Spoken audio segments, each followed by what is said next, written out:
खबर से आगाह करें। निजी फार्मा कंपनी ने सार्फिन को दवा इस्तेमाल करने से रोक दिया। नोटिफिकेशन जारी। कहते हैं कि मरीज फौरी तौर पर दवा का इस्तेमाल रोक दें। दवा एहतियातन मार्केट से वापस भी मंगवाई जा रही है।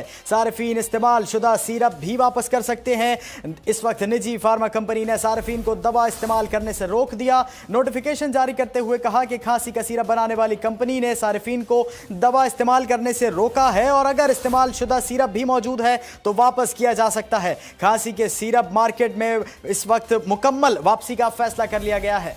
निजी फार्मा कंपनी की जानिब से सार्फिन को दवा इस्तेमाल करने से रोक दिया गया। नोटिफिकेशन के मुताबिक खांसी के सिरप बनाने वाली कंपनी ने सार्फिन को दवा इस्तेमाल करने से रोक दिया है। पाकिस्तान